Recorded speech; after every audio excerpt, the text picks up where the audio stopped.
लोक मित्र लाइव जंग सच्चाई की। अध्यक्ष महामहिम श्री राज्यपाल के अभिभाषण पर आपने बोलने का अवसर दिया, इसके लिए कृतज्ञता ज्ञापित करता हूँ, आभार व्यक्त करता हूँ। आपकी नज़र में हम सभी बराबर हैं, इसमें भी कोई किसी को संदेह नहीं है। 10 मिनट 38 सेकंड, 12 मिनट 32 सेकंड और 8 मिनट, तो लेकिन हम फिर भी प्रयास करेंगे श्रीमान कि गागर में सागर भर दे, आपको टोकने की आवश्यकता न पड़े। श्रीमान सीधे कुछ सुझाव देना चाहते हैं उनको। गत वर्ष महामहिम श्री राज्यपाल के अभिभाषण पे जनता की जो समस्या थी, हर उपभोक्ता की समस्या थी कि बिजली के बिल बहुत बढ़ा चढ़ा करके उनको दिए जा रहे हैं और दलालों के माध्यम से पैसा लेकर के उस बिल को कम किया जाता है। माननीय ऊर्जा मंत्री जी उस समय थे, थोड़ी बहुत आपने सख्ती करी, लेकिन स्थितियां आज जस की तस हो रही हैं और हमको लगता है कि चाहे सत्ता पक्ष हो प्रतिपक्ष हो, सबके सामने ये समस्या आती है। तो इस पे श्रीमान कड़ाई से कोई निजी किसी एजेंसी को दिया गया है जो भी बिलिंग करते हैं, इस समस्या का स्थायी रूप से निदान हम सभी लोग चाहते हैं कि हो। दूसरा श्रीमान सुझाव है कि आयुष्मान कार्ड, इसमें प्रति परिवार 6 यूनिट होना आवश्यक है। बहुत से ऐसे परिवार हैं जो गरीब हैं, पात्रता है उनकी है, लेकिन घर में उनके 6 यूनिट सदस्य नहीं हैं, 6 सदस्य नहीं हैं। तो छोटे परिवारों को भी इसमें सम्मिलित किया जाए। तीसरा श्रीमान निवेदन है कि विधायक निधि से हम लोग जो असाध्य रोगों के उपचार के लिए उसमें धनराशि देते हैं, उसमें विलंब बहुत होता है। पहले तो जिले में जब वो जाता है तो सारे अधिकारी मिल के साध्य है कि असाध्य है, श्रीमान रोग होता है, बीमारी होती है और 1.5 से 2 महीने से अधिक लग जाता है पैसा पहुंचने में। तब तक प्रायः ये होता है कि मरीज तब तक उपचार की स्थिति में नहीं रहता, वो जा चुका होता है। तो इसकी निवेदन है माननीय मुख्यमंत्री जी से भी कि समय सीमा निर्धारित की जाए। विधायक निधि से हम लोग जो उपचार के लिए करें उसमें 10 दिन, अधिकतम 10 दिन उसकी समय सीमा निर्धारित हो और उसमें साध्य और असाध्य का ये क्राइटेरिया हटा दिया जाए। पैसा सीधे अस्पताल जाता है, सरकारी अस्पताल जो जिनको आपने स्वीकृत कर रखा है वहीं जाता है। तो ये साध्य और असाध्य का श्रीमान ये हट जाए तो इससे बहुत ही सरलता होगी। कई माननीय सदस्यों ने छुट्टा पशुओं, आवारा पशुओं की चर्चा करी। एक ही सुझाव उसमें हम देना चाहते हैं, ये समस्या कोई नई नहीं है। हम सभी लोग गांव के रहने वाले हैं और बचपन से देखते आ रहे हैं कि खेतों में मचान पे किसान रात भर जानवरों को हकाया करते थे, रात भर आवाज़ होती थी। झाड़ियों से बेड़ लगा करके किसी तरह अपने खेतों की रक्षा होती थी। उससे भी और पहले चले जाएं तो मुंशी प्रेमचंद की एक कहानी है पूस की रात, हम सभी लोगों ने पढ़ी होगी।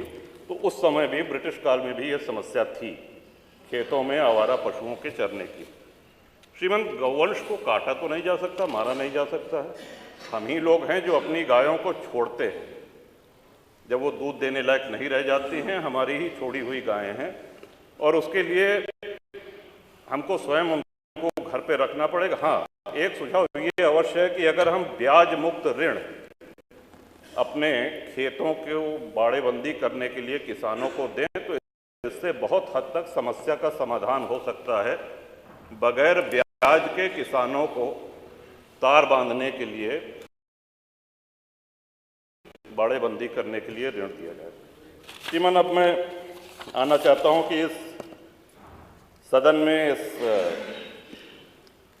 महामहिम श्री राज्यपाल के अभिभाषण में प्रभुराम की जितनी चर्चा हुई उतनी हमको नहीं लगता है कि इसके पहले कभी भी सदन में हुई हो। और सत्ता पक्ष और प्रतिपक्ष भी ये जाहिर करने में लगा रहा कि हम भी भगवान राम के भक्त हैं। भगवान राम सबके हैं, सर्वव्यापी हैं, सर्वव्यापक हैं। बड़ा सौभाग्य था हमारा श्रीमान 22 तारीख को बहुत कम लोगों को आमंत्रण मिला था, वहाँ जाने का अवसर मिला। इतना सुव्यवस्थित कार्यक्रम, माननीय मुख्यमंत्री जी जब माननीय प्रधानमंत्री जी जा चुके थे और सब अतिथि जा चुके थे, तब घूमते रहे, एक एक व्यक्ति से मिलते रहे और वो बड़ा भावनाओं का अतिरेक था। भगवान श्री राम के हम सभी लोगों के जीवन में, हमारे यहाँ अवध में जब शिशु का जन्म होता है तो उसके कान में राम नाम, राम कहा जाता है। जब विद्या आरंभ होता है श्रीमन, तो राम लिखा जाता है तख्ती पर, उसका हाथ पकड़ करके। और अंतिम यात्रा के विषय में तो हम सभी को पता है, राम नाम सत्य है कहा जाता है। वो भगवान राम किन परिस्थितियों में तंबू में रहे, निर्वासित रहे,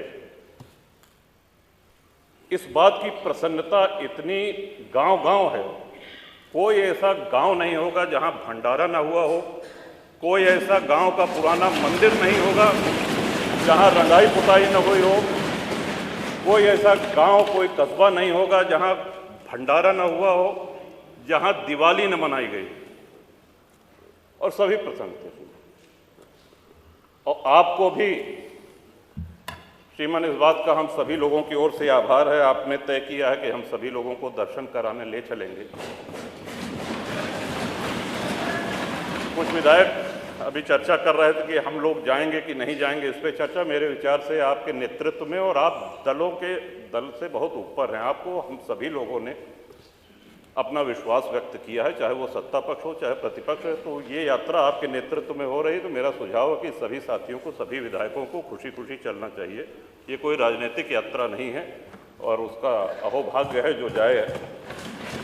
आपके माध्यम से श्रीमान एक और निवेदन करना चाहते हैं। श्री राम मंदिर निर्माण में कितनी भावनाएं जुड़ी हुई हैं, इसका अंदाजा इस बात से भी लगाया जा सकता है कि अयोध्या और उसके आसपास के सूर्यवंशी क्षत्रियों ने पिछले 500 वर्ष से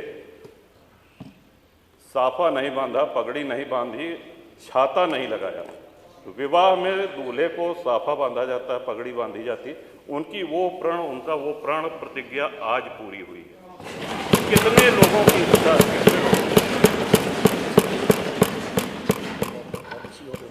आप ही के माध्यम से श्रीमान ये भी अनुरोध करना चाहेंगे, माननीय मुख्यमंत्री जी का भाषण, माननीय प्रधानमंत्री जी का भाषण सुनने का अवसर मिला। वहाँ पे भगवान राम की इस जय यात्रा में जितने सहयोगी थे, जितने उनके भक्त थे, सभी को स्थान दिया गया है। जटायु जी की प्रतिमा है, निषाद राज जी की प्रतिमा है, वहाँ बनेगी निर्माणा की माता शबरी की प्रतिमा है। लेकिन हमारे जैसे अज्ञानी लोग जो संस्कृत नहीं जानते हैं, अगर प्रभु राम की महिमा से परिचित हुए हैं तो पूरा श्रेय गोस्वामी तुलसीदास जी को जाता है। मैं आपके माध्यम से श्रीमान अनुरोध करूंगा कि गोस्वामी तुलसीदास जी की एक प्रतिमा, और उन्हीं कलाकार के द्वारा, श्री अरुण योगीराज जिन्होंने रामलला सरकार का विग्रह बनाया है, उन्हीं के द्वारा निर्माण करके माननीय मुख्यमंत्री जी अगर वो करें तो हम सब लोगों के लिए ये बहुत ही प्रसन्नता की बात होगी कि तुलसी बाबा की वहाँ पे मुक्ति लगे। कवि बेनी श्रीमन हुए, उन्होंने तुलसी बाबा के लिए कहा था कि वेद मत शोध शोध शोध के पुराण सब, संत और असंतन को भेद को बताओ तो, कपटी कुराही क्रूर कली के कुचाली जीव, कौन राम नाम हो की चर्चा चलाओ तो। कहे कवि बेनी मानो मानो हो प्रकृति, पाहन हिये में कौन प्रेम उपजाओ तो, और भारी भव सागर उतार तो कौन पार, जो पे रामायण तुलसी न गाओ तो। तुलसीदास जी की वाणी, उनके ग्रंथ को कितने श्रद्धेय कथावाचकों ने हम लोगों को सुनाया है और भवसागर पार किए हैं। इन्हीं शब्दों के साथ श्रीमन जो हमको कहना था सारी बातें आ गई हैं। क्षेत्र के विषय में डिग्री कॉलेज हमारे हदगुआ क्षेत्र में और बिहार में चाहिए, ये आपके माध्यम से हम कह दे रहे हैं श्रीमन। बाकी शुभकामना और महामहिम श्री राज्यपाल के अभिभाषण का समर्थन करता हूं। बहुत बहुत छोटी बड़ी खबरों को पाने के लिए लोकमित्र लाइव चैनल को सब्सक्राइब करें ताकि लेटेस्ट अपडेट आप तक पहुंचती रहे। धन्यवाद।